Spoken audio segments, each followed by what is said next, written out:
Okay, I think I'm going to get started with introducing the team and introducing the topic. Welcome everybody, those of you who are joining us via Zoom and those of you who are also attending via live stream on YouTube.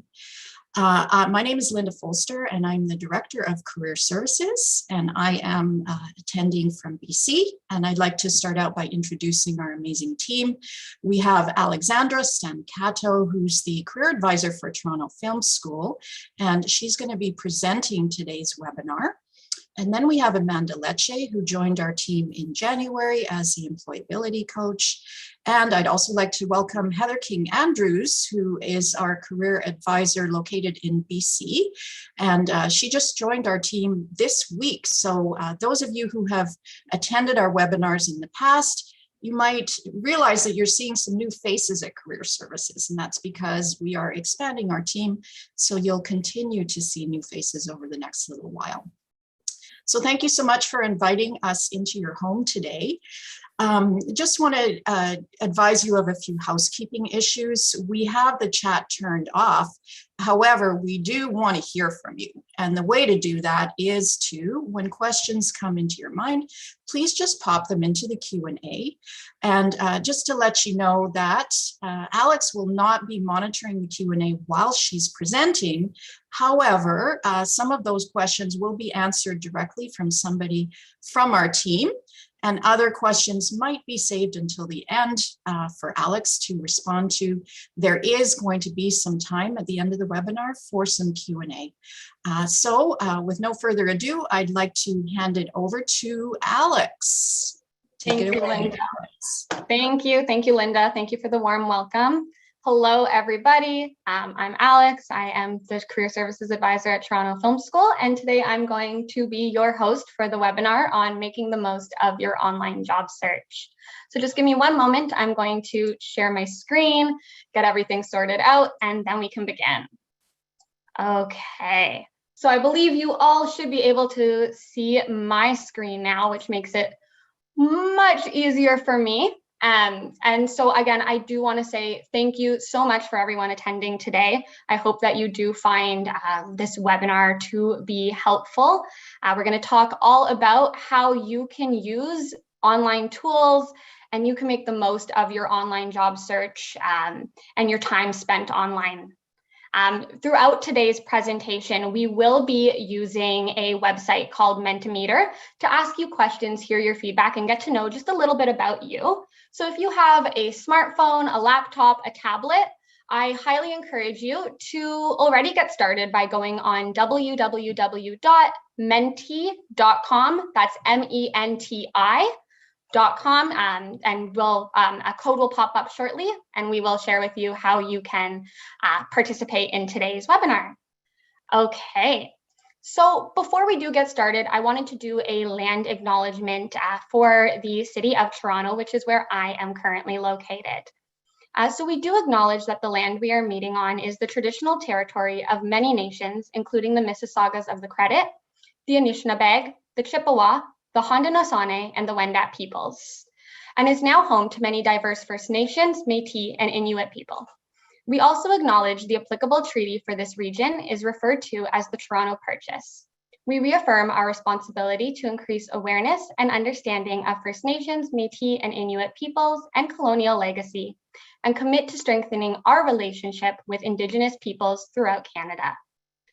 Okay, so I'm going to start by, sharing a little bit about me, but first I want to know about you. So remember that website I said just a moment ago? Please do go on www.menti.com. You can see it on the top of your screen there, and type in the code. So the code is 1473046. Again, you can find that all at the top of the slide. We're going to be asking you many questions with this platform today. So please all engage with us, join and learn with us so we can learn a little bit about you. And I'm curious, what program are you a part of? And I see we already have quite a few respondents. So lots of Masters of Arts in Counseling Psychology students, a couple BBA students. Oh, coming up 3 BBA students, great. BID students. So we're kind of all over the board here, which is great to see. I'm going to give it 10 more seconds just to see if anyone else is adding in. And if you see me looking over here, I'm just looking at my bar graph here. All right. Okay. So varied across a few different programs. So that's really lovely to see. And I hope you do find today's presentation to be helpful. So now that I know a little bit about you, I want to share a little bit about myself. So I am an employment coach with experience assisting job seekers in preparing for, finding, and maintaining employment. Prior to working with Toronto Film School and YU, my experience really stemmed from working in newcomer and youth programming, where I used a strength-based and solution-focused approach to help individuals work towards their career goals. I've also worked with young people who are taking their first steps into the technology industry and have developed over 30 webinars and workshops on all sorts of career-related topics, anything from understanding work in Canada to how to assess your transferable skills and your values. All right, so my education also does stem from psychology. I've also studied career development, and I'm a certified community resource specialist, which basically means I'm dedicated to understanding the needs of our community and firmly believe that by working together, we're best able to reach our goals, which is why I'm so excited that you're all here to learn with us today. All right, so before we begin with the presentation, I wanted to put this on your radar. You know, we live in a world that is full of technology, and the internet is central to how we function. Especially right now, right? You are most likely attending most of your classes online. Many people are working online, and being online might be a way that you're also connecting with your friends and family.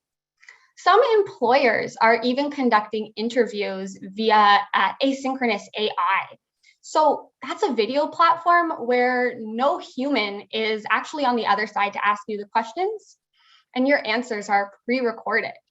So as you can see, the internet can be a really fantastic tool to leverage your job search.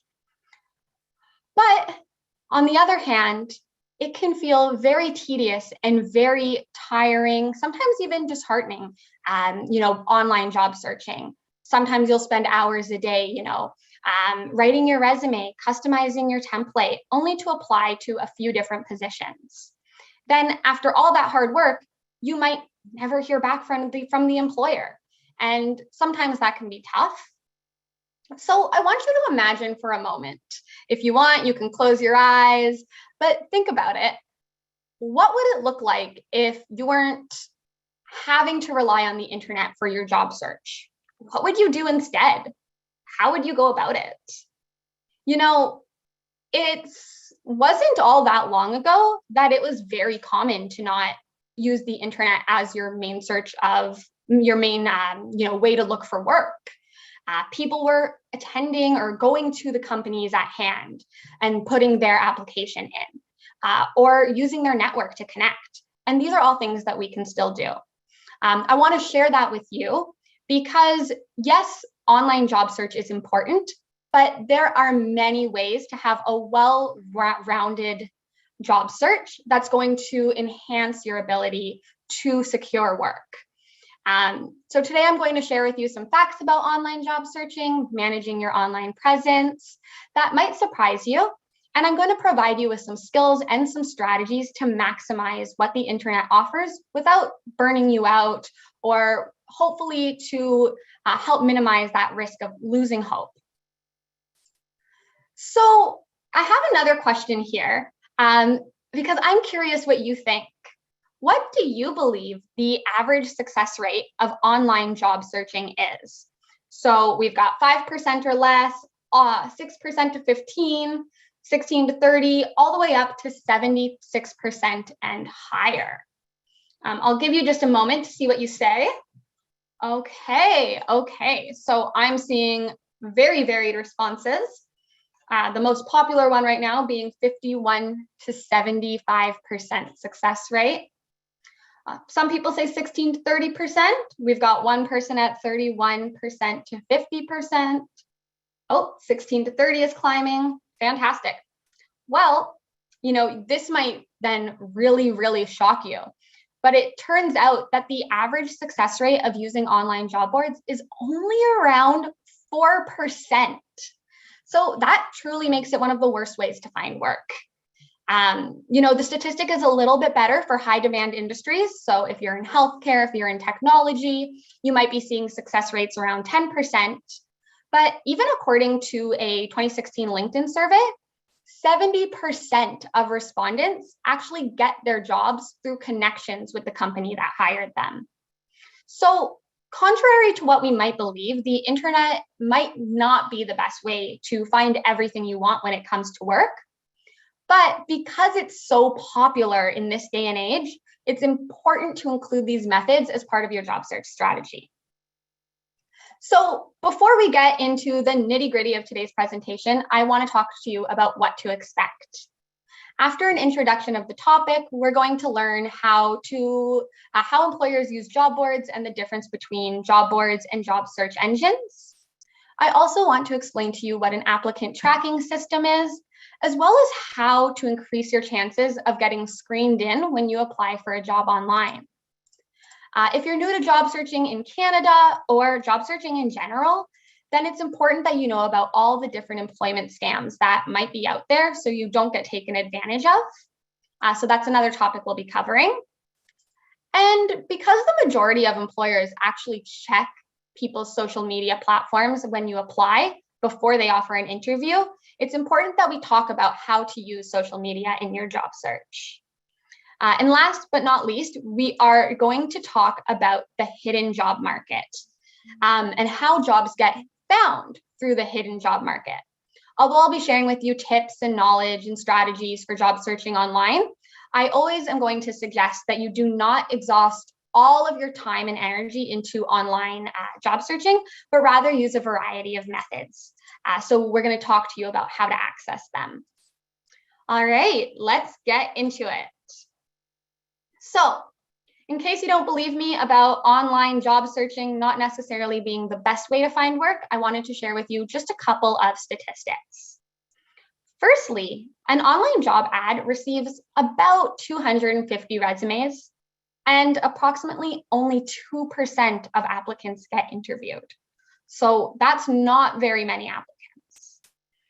And 98% of Fortune 500 companies use applicant tracking systems, which will weed out often about 75% of applications.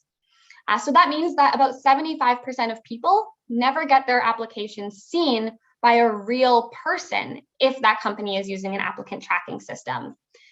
So this really does reveal how competitive and imperfect the online job searching practice is. But having said that, I do want to show you some tips so that you can make the most of your time online. So the first topic I really want to discuss today is job boards versus job search engines. Often these terms will be used interchangeably, but they mean different things. A job board is an online platform featuring listings that have been posted by employers or recruiters. And job boards can often be specialized towards industries, locations, or type of career. For example, the example you see on screen here, we use Robert Half. And Robert Half specializes in accounting and finance, technology, admin, legal, and creative and marketing jobs. Sorry if you just heard my doorbell. I heard it ring there. Some professional associations might have job boards on their website as well. For example, supply chain or accounting. And many companies actually try to maximize their reach. So instead of posting on just one job board, they'll post on many job boards so that they have more applicants. For example, an accounting job might be posted on Robert Half, but it might also be posted on the CPA website. One super great thing that we have just introduced with Yorkville actually is our own job board. So you can find our own job board on our website. So that's careerservices.myu.ca. And that's a great place to look because employers have reached out to us at Career Services with job opportunities that they think our students could be great at. So that's something to consider.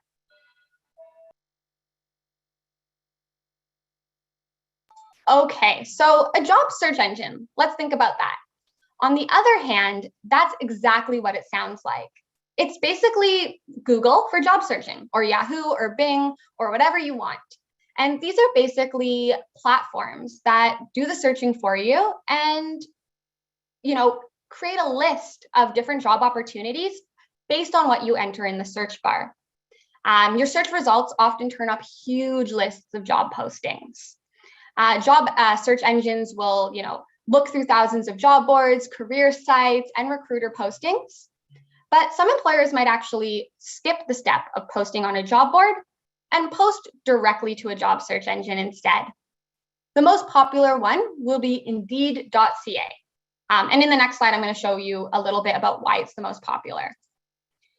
So Indeed.ca, it's one of the #1 websites when I'm talking to clients or students that I hear is being used for job search. And it makes sense because Indeed drives 3 times as many hires than all other job search sites combined.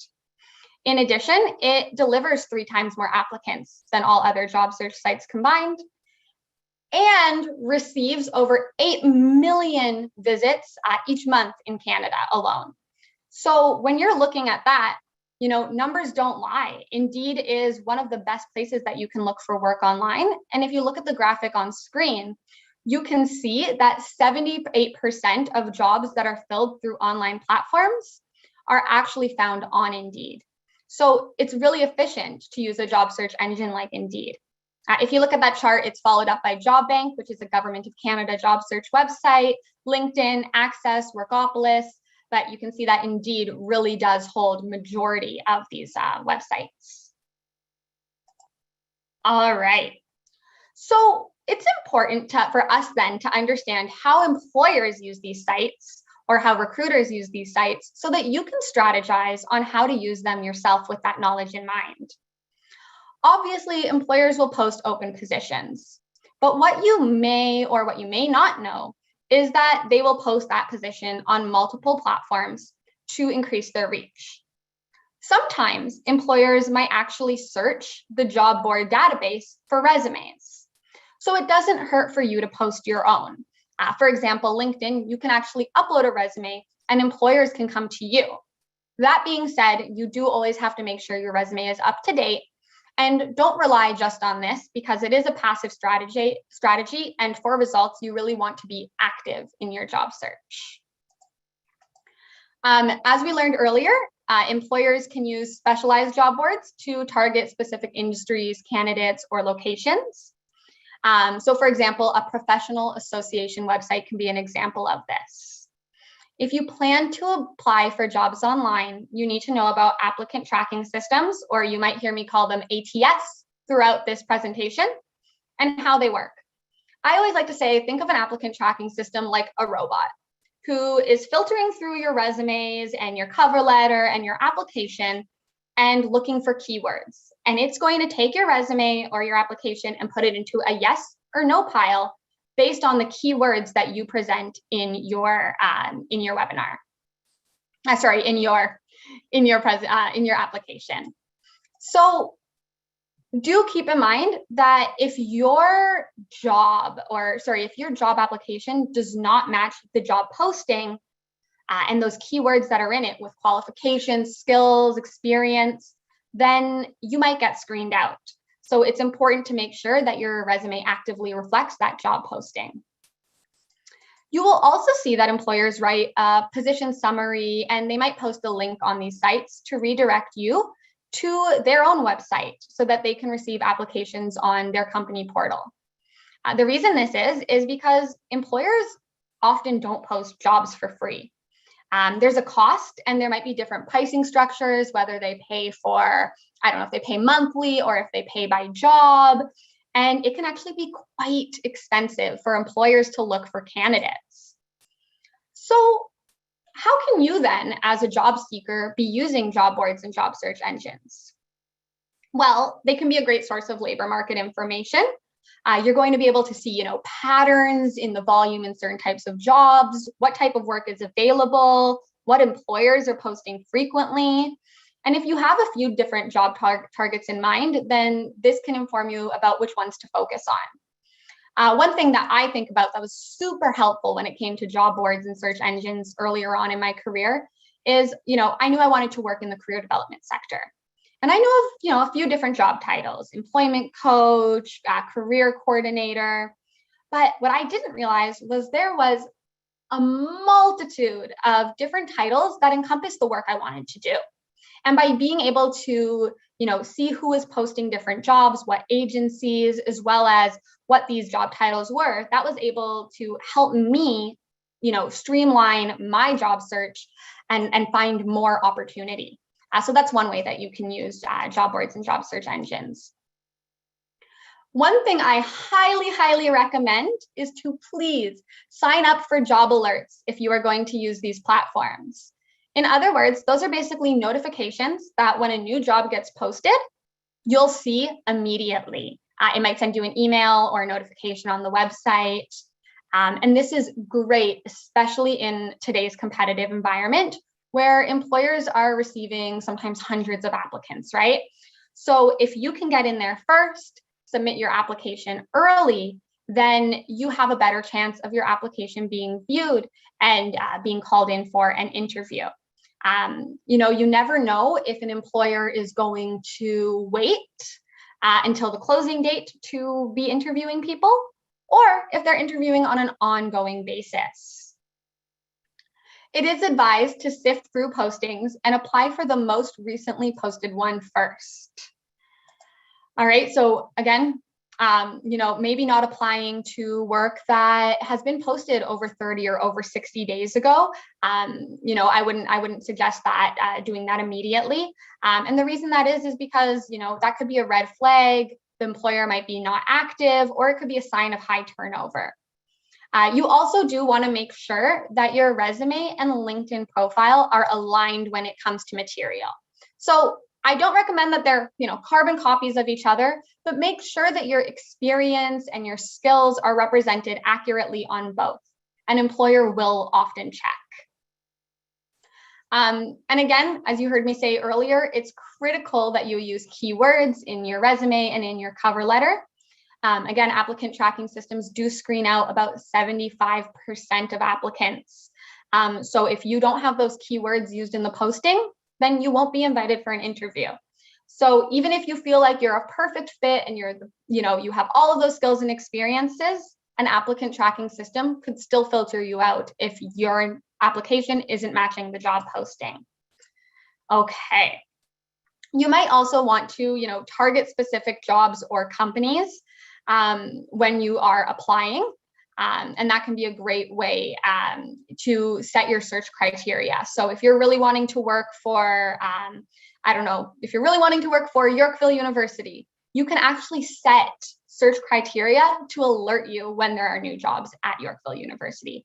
So keep that in mind. So on screen here, we do have a list of many popular job search websites. Some that you might know: Indeed, Glassdoor, LinkedIn, Monster, and then some that you might not know, but are super great for students and recent grads, like Adzuna, Career Builder, we have Talent Egg, and Career Edge. This all just really scratches the surface. There are tons and tons more. And there are others that are specialized according to different industries. So you can see that on the right-hand side, some sample specializations there. We do have a resource here with Career Services that provides links to some of the more popular websites, as well as specialized websites for job search. It is hard to keep an updated list because they are so popular, but that's something that you can check out with us as well on our Career Services website. All right, so to switch topics here, or I guess further explain, I do really want to talk to you about applicant tracking systems. So that you can learn how to work within their constraints and guidelines. The point of employers using these programs is so that they can standardize their recruitment practices and make candidate screening more efficient. Unfortunately, it kind of removes that human element from applying for a job that sometimes I wish was a little bit more common in our day-to-day hiring processes. So, although applicant tracking systems differ, a common feature is that you will create an account and you will set up a profile. Your profile will have all of those relevant details necessary: your name, your skills, your previous work experience. You might also be able to upload your resume and cover letter, or you will have to fill it in manually. No matter how your information is input, the ATS will stand for keywords. So whether you're uploading your resume and your cover letter or you're inputting it directly. So then how can you make sure that your documents are being read correctly by an applicant tracking system? First things first, check your spelling. Spelling errors are always, a problem on a job application. I always do recommend that if you are going to be submitting a job application, try and get a second eye to look over it, whether it's career services, a friend, a family member. Sometimes, misspelled words can pose as a detriment to your application. But this is especially true when it comes to using applicant tracking systems, right? If you have a word and it was a keyword that they are looking for, but you've spelled it incorrectly, then it won't get picked up by the system. So please do check your spelling. There are tons of great websites and stuff for this now. Grammarly is something that I've seen many students use, and it's been very helpful. You might also, you will also want to use keywords. Like I said, those keywords that are in the job ad, you do want to make sure that they're reflected in your resume and in your cover letter in the exact terms that the job posting has. And that will help you be seen as a viable candidate from an applicant tracking system. You'll also want to avoid abbreviations. So, let's say you have a BBA, your Bachelor of Business Administration. Instead of just writing BBA, it would be a great idea to write it out fully. So Bachelor of Business Administration, and also put the short form, maybe in brackets or something like BBA beside it, or a slash between the two. That way, for sure it will be read correctly by an applicant tracking system. Now, you also want to keep it simple. So resumes that use complex graphics, tables, icons, a lot of fonts or a lot of different colors, this might not be read well by an applicant tracking system. Similarly, if you put important information in your header or footer, an applicant tracking system might not pick that up. So please try to keep your resume simple so that this system or this filter can accurately read your resume. So that's just one kind of piece of suggestion there. Also, you will want to avoid leaving blanks. So, while sometimes there might be an optional field listed on a job application, make an effort to complete that full application, including all required and all optional fields. You never know what's going to screen you in and screen you out when you're using an applicant tracking system. And lastly, label your documents correctly. Your resume should be labeled as a resume. Your cover letter as a cover letter. If you submit a portfolio, label it as a portfolio. The practice that I like to use, and I encourage you all to use, is writing resume, like you see on screen here, on that last point, writing resume underscore, and then your name. So on screen, you see resume underscore John Smith. If it was your cover letter, maybe cover letter underscore John Smith. Remember that many jobs are never advertised, okay?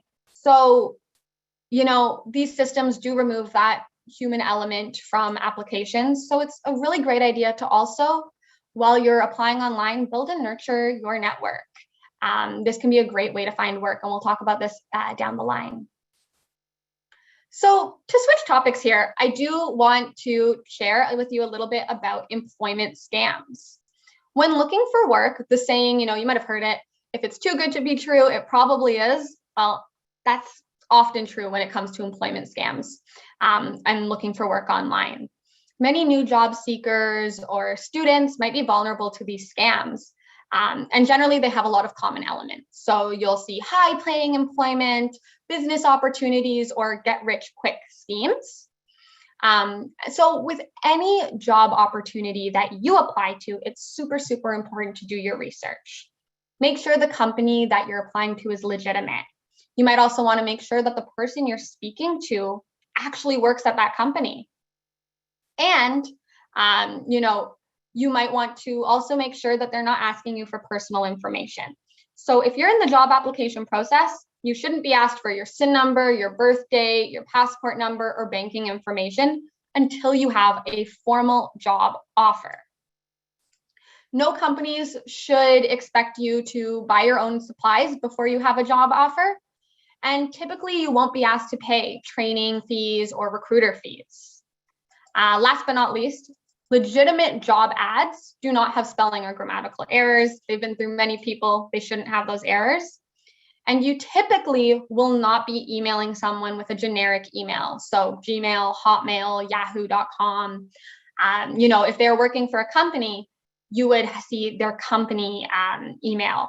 So for example, if you were reaching out to Yorkville University, you would see yorkvilleu.ca as the ending of their email address. So do keep that in mind. Now, there's a whole list of different types of employment scams that you can see on screen here, and I do want to briefly go through each, starting with that mystery shopper scam. So mystery shopping is a real job, and that makes it hard for us to decipher what is a scam and what is not. Typically, if you respond to one of these ads, they might send you a letter telling you to shop at a specific store, and that they'll send you a check for the purchases you are asked to make.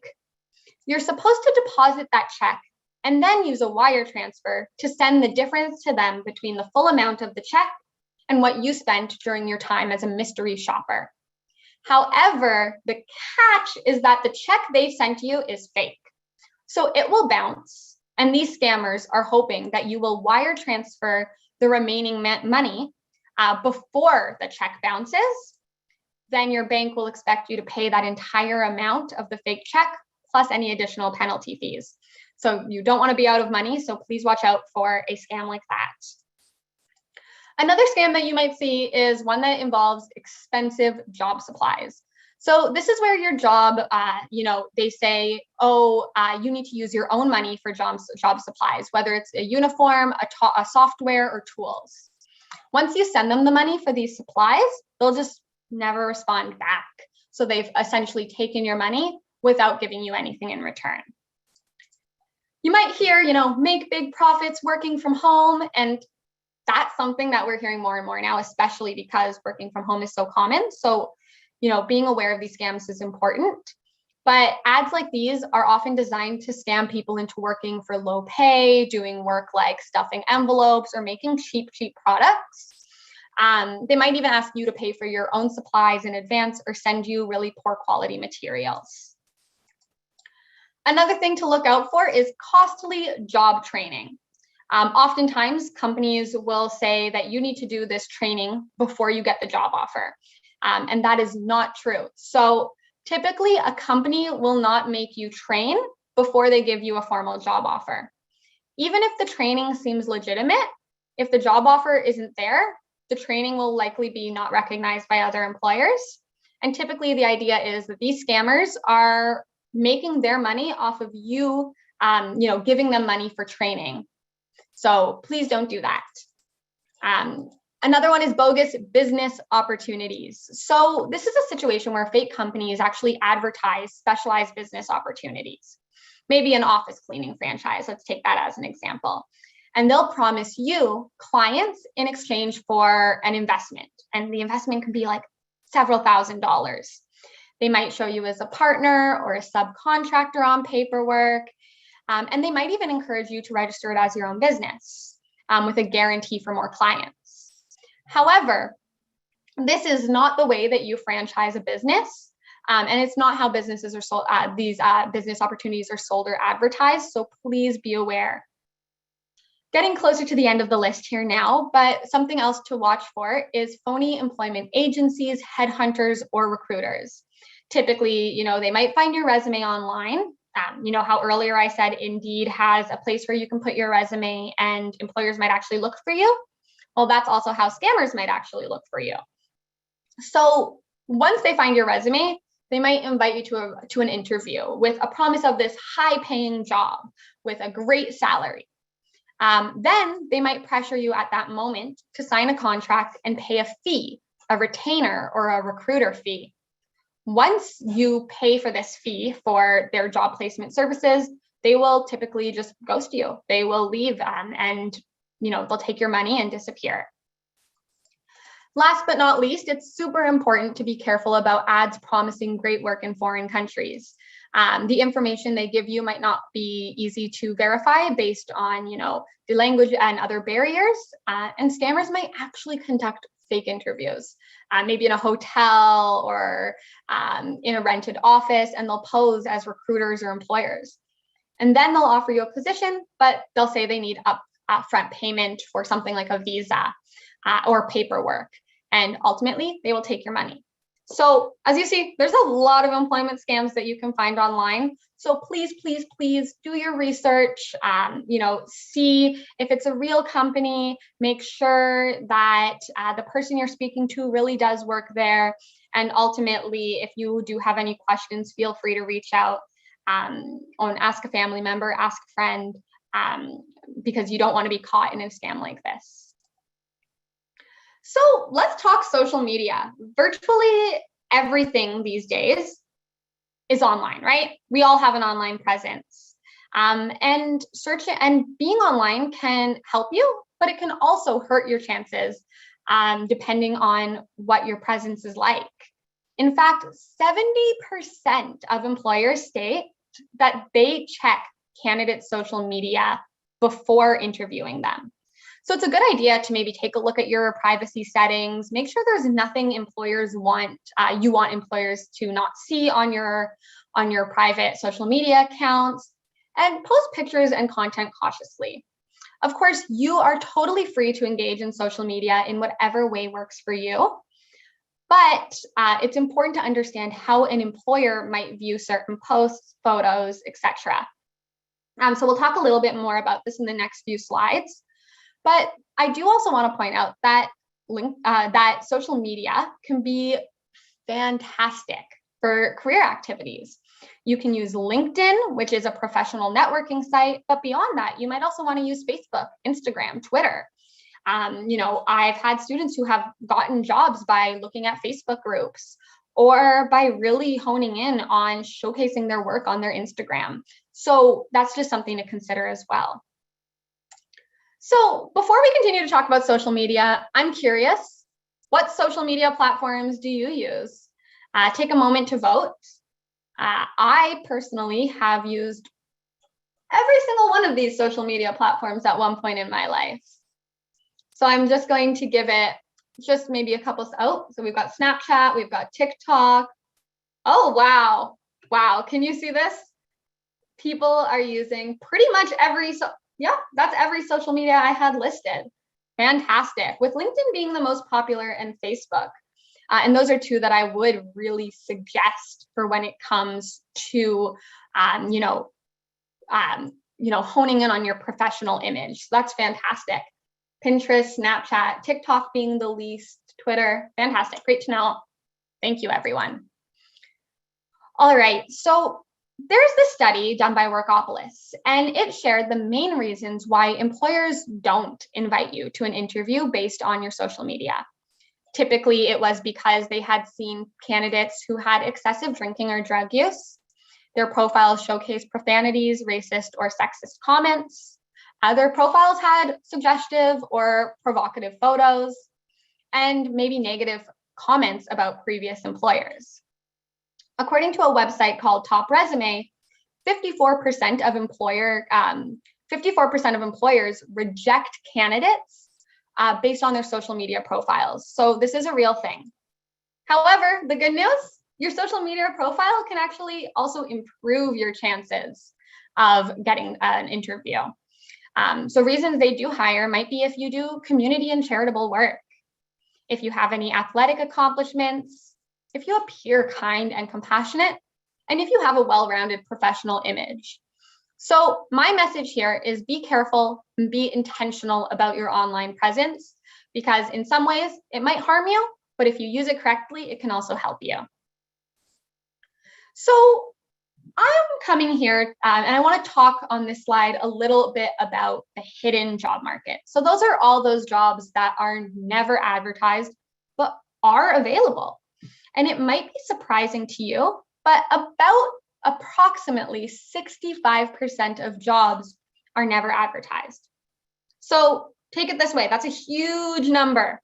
Let's say you have 100 available jobs, 65% of them you might never see, whereas 35 of them you are going to see. And that's a whole lot of jobs that you might not have tapped into, right? So if most jobs aren't advertised, then how do employers fill them? There's many ways. So I did want to share with you a few different ways. Ultimately, again, that when employers are advertising their jobs, this is costly for them. It takes time and it's expensive. Indeed costs employers anywhere from 10 cents to $5 per click on their job posting. Think about that. That's not per candidate. That's not per application. That's per click. And I've clicked on many job postings without ever applying, and I'm sure you might have as well. For example, if you look at Monster, monster.ca, $249 a month for one job or per job, and up to $1,000 for a month for 5 jobs. So that's a lot of money for an employer to be spending looking for candidates. So maybe they're going to go instead and look into their own network, their own employees, people they know, and start from there to find candidates. So now that we know, there's a lot of jobs that we're not tapping into if we're just using online methods or advertisements, it's important to understand then how employers look for candidates and how job seekers look for work. So this graphic here is fantastic. And I want to start with the left-hand side of the graphic, employers first. So this pyramid shows the most popular way employers find candidates at the bottom and the least popular way moving up. So you can see that employers start looking for candidates inside their own organizations to see if anyone's ready for a move, a lateral move, or a promotion, as well as if they have any temp employees or consultants, to approach for an interview. Then they'll move up and they will actually ask colleagues if they have anyone in their network. After that, they might ask, spreading the word to their own network, asking for referrals, and then to look at professional associations. All the way up to the top, the least common way that they look for candidates is advertisements and job boards. So do keep that in mind, because if you look at the other side of this chart, where it says people looking for jobs in this direction, people start looking for work online. And then they look at recruitment agencies, then they look at professional organizations, and then they head to networking, all the way to the very end where they start exploring options inside their own organization if they are employed. So what we notice here then is that job seekers and employers are looking for candidates and work in opposite directions. So it's a great idea to actually try to match the direction that employers are looking for candidates when you're looking for work. And that will help you reach those jobs that are never advertised. So I want to share then a little bit about how you can find work during the pandemic being online. After all, the internet can be a very, very powerful tool for job search. And so you want to use some, old-fashioned methods with a virtual twist. Firstly, starting with, researching employers and the industries that are actively hiring. Especially during this time throughout the pandemic, many organizations, have not done so well. Many industries, but other industries have done very, very well. So you might want to do your research. Look at things like, banking and finance is doing well, telecommunications, public health, healthcare. The video game industry is also doing very, very well throughout this time. Remembering that, 65% of jobs are not advertised. So building your professional network through information interviews can be very helpful. And we'll cover that more in depth shortly. A huge proportion of the workforce is now working from home. So I highly encourage that you add remote-friendly words to your written materials, to your resume, to your cover letter, to your emails. Sharing that you do have experience with something like Zoom or Skype. Maybe you've used Teams or Discord or a document sharing platform like Google Docs. This can all be helpful in this day and age. You also want to look at social media. So that's the fourth point there. These days, recruiters are starting to use social media sites like LinkedIn, Facebook, and Instagram to find talent. And up to 60% of recruiters have started using this method. So consider doing the same. Engage with their content. It increases your visibility. And consider, showcasing a professional image on these websites. Job search is a roller coaster. Job search is difficult. So I highly suggest you create systems and goals that are going to help you reach your goal of becoming employed. What I like to say about goals is if your goal is really big, like getting a job, then you want to break it down into smaller little goals that are more manageable. For example, a certain number of cold calls or emails a day, or a certain number of information interviews per week. You might also want to limit your time spent applying online, and that might help you out as well. Finally, please do make self-care a priority. Carve out some time for yourself, exercise, meals, fostering connections with friends and family. Job search can be very difficult, and we want you to feel fully supported. So let's talk networking. Networking is a very scary word to many people, especially when you're entering a new industry or you're changing careers. But what's really kind of cool about networking is that we do it day to day. You're getting a coffee, you're helping a stranger, and you're using all of those great skills that you would use in a networking conversation. It's something we do naturally. One thing I like to think about when I think about networking is one of my old colleagues. She was a networking whiz, and in her day-to-day, she would take public transit to work, or she would sometimes take an Uber when she was running late. And she actually found a multitude of both clients and people that she was referring her clients to through these conversations. So really we can find, people to network with in our everyday life. Social media is a great way to look for people to network with and how networking happens. Not just LinkedIn, but you can use Instagram, Twitter, Facebook, and to meet all sorts of new people, whether that's friends or professional connections. Look into your own friends and family as a great way to make new contacts. I will be talking a little bit more about this further, but just imagine the average person knows maybe 600 people approximately. And so there are endless connections that can be made just from your own inner circle. I do want to share 6 degrees of separation. So that's this idea or this concept that all people are connected within as little as 6 connections or 6 degrees. So that's a chain of a friend of a friend of a friend up to 6 times. So that's the idea that anyone can be connected with up to just 6 steps. On the right hand of the screen, you see a few different ways to look for networks and developing your networking connections.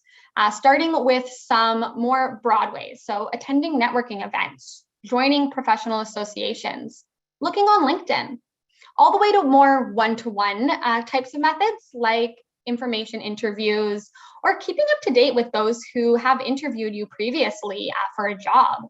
Volunteering is a great way.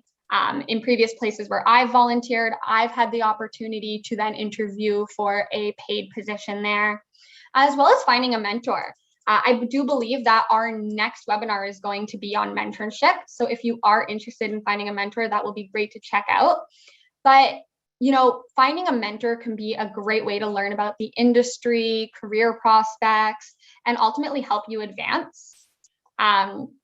Very early on when I started, I found a mentor in one of my managers. She was very committed to my own career development. I could ask her any questions I had, and she was pivotal in my decision to becoming a career advisor. So it can be very, very helpful to find someone in your own network or through a mentorship program that can help you out there. So where can you begin then? Where can you begin to network? Well, you might want to learn about events. Join professional associations. They post them all the time. CPA, ACTRA for actors. You might also want to sign up for industry publications. They will share different events that they have going on. And same thing with social media groups. Consider registering for newsletters as well. Often you will be able to find different industry nights or events in those. And I do also want to share about Eventbrite. Eventbrite is my favorite platform. I absolutely love it. It's a great place to find events that you might be interested in. You can search, you can set up notifications so that they alert you when there are new events coming out. And you can put in the right keywords, your industry, roles you're interested in, and that can be really helpful. You also might want to identify your own contacts, people you might want to reach out to because you like their industry, experience, job role. You can find them on LinkedIn or other social media. Again, connecting with friends and family. Asking people for referrals. So your friends and family might actually know who they can help you out with. And you also might want to look at company websites. So take a look at their About Us or their Meet the Team section and see if there's someone there that you are interested in learning a little bit more about and learning about, their experience, and you can reach out to them. If you can't reach out to them because there's no email, but you really want to talk to them, I want to share with you this fantastic website that actually shows us how to find their email addresses called Hunter.io. So Hunter.io, you can put into your email, into your search bar, and this page will come up, the page that you see on screen. And what all you need to do is enter the organization or the company that the person you want to connect with works at. So here on screen, we've entered Yorkville University. And basically, this shows you what the email extension Yorkville U uses is. So that is yorkvilleu.ca.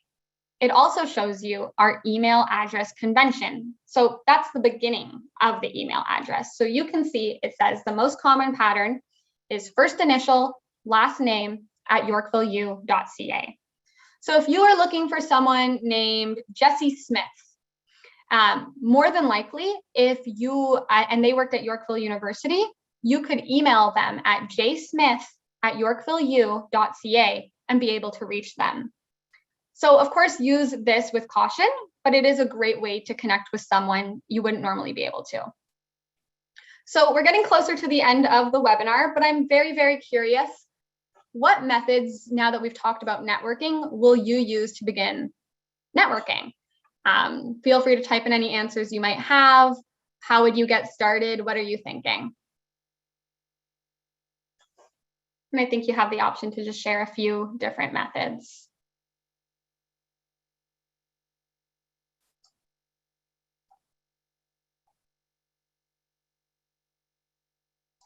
Okay, going to your friends. LinkedIn instructors are a great place to begin as well. They have so many connections to the industry. Family, friends, fantastic, great. I'm going to give it just 10 more seconds for the sake of time because I want just information interviews. Great. I love to see that one. Profs, fantastic. Great. Thank you all for sharing. And that's exactly one thing. I see that someone wrote information interviews, maybe a few of you. That's what I want to talk about. So I briefly want to share how you can conduct an information interview before we wrap up today. I've spoken about it quite a bit throughout today's workshop. But basically, an information interview is a chance for you to get an inside scoop by talking to people in your field, to get information from them and firsthand knowledge. So it's a really great chance for you to learn about what industries you want to work in, what job roles you might want, and if you're going to be a right fit. What it is not is a job interview. So you're never going into this asking for a job, but rather you're asking for expertise and information. It's a great way to add to your network. And as you develop a network, it can help you make contacts that eventually lead to jobs and finding work. Before an information interview, please prepare. So you can do a quick Google search and you can find maybe hundreds and hundreds of questions that you can ask in an information interview, but make sure that your choices are, thoughtfully customized to the person you are interviewing.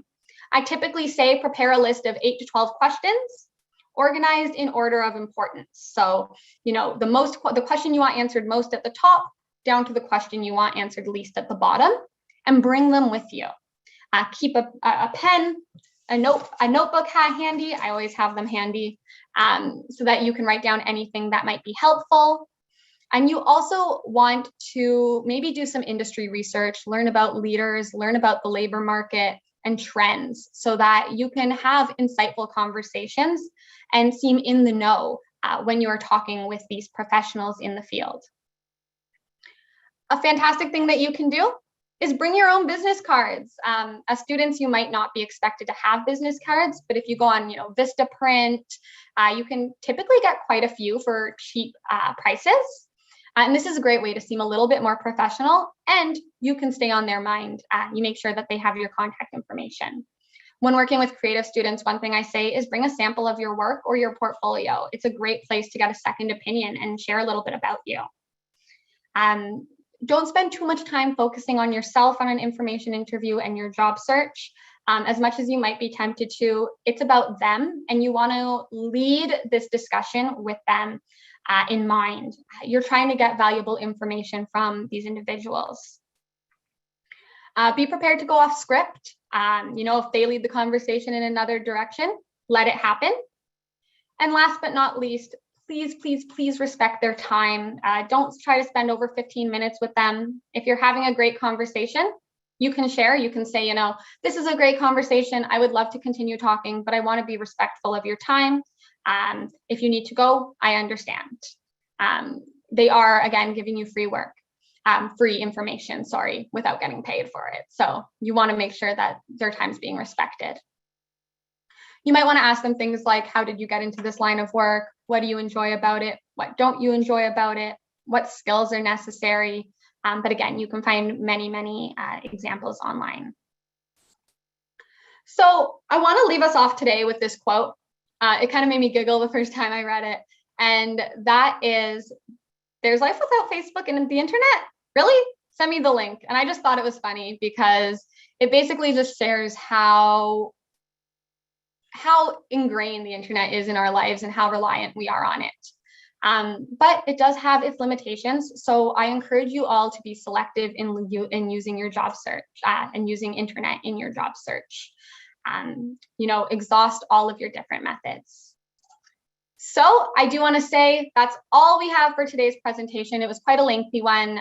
So I do want to open the floor quickly for some questions.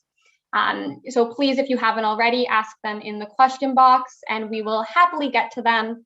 Thank you all so much. This has been great. And if you would like to reach out further, have any questions, would like one-on-one support from us at Career Services, please don't hesitate to send us an email to careerservices@yorkvilleu.ca or careerservices@torontofilmschool.ca, depending on your respective school. And yeah, thank you all so much for attending. I think I'm going to pass it back to Linda, and she's going to kick off Q&A for us all. Alex, that was a fantastic webinar. You just provided so much information that is so valuable and so important for our students to know. It reminds me of when I used to be a career advisor and I first started out in my field. And when I used to do interviews with people who wanted to join our employment program, I would ask the question to each person, how do you look for a job? And 99% or more of people said, I look online on sites like Indeed. We live in a digital world, so it's no surprise that that's the way that people would look for a job. And at the same time, there are so many cautions and there's so much to be aware of. I usually recommend that people spend no more than 20% of their time looking online to try to find a job. And the rest of the time, 80% of your time should be spent on building and nurturing relationships, because of the fact that so many people find jobs through relationships. So just to let you know, Alex, there has been a lot of activity going on in the Q&A throughout the webinar, and I've been responding to those directly. I'm just going to have a look here to see if there's any other questions. So Rose has asked to know more about job boards. I'm not sure what specific, are you asking, Rose, perhaps if you can get access to the resource that Alex referred to in the webinar to you know, a list of different job boards? I'm assuming that that is what you're asking. And so what I encourage you to do is to send an email to perhaps one of my colleagues who put it in the chat as a reminder, either careerservices@yorkvilleu.ca or careerservices@torontofilmschool.ca. And we can send you that directly. Yes, okay, Rose, I see that's what you're looking for. So I would recommend that you do that. Can we get a recorded copy of this webinar? Absolutely. It is going to be posted on our career portal. And so you can look for that. I'm just going to get a link to our career portal and put it in the chat. And you can look for that under the specific page called webinars. Yeah, it's probably going to be posted by tomorrow. Yeah. Okay, we're just running over time a little bit. I wanted to let everybody know that we have another webinar coming up, which is on March the 9th at exactly the same time. And that's going to be hosted by Amanda Lecce. And Amanda, maybe you want to just say a few words about what your topic is going to be. Yes, so I will be hosting a mentorship workshop. So I'll be going through the benefits of a mentorship, how to find a mentorship, what to expect, what can be your role. And I think it would be really informative. So hope to see you there. And I believe that you can join the same way that you joined this webinar. Okay, I'm just putting our email address in the chat. So please reach out to us. That's why we're here, is to support you in every stage of your job search. Thank you so much, everybody, for participating today. And thank you, Alex, for a fantastic presentation. Have a great day, everybody. Bye for now.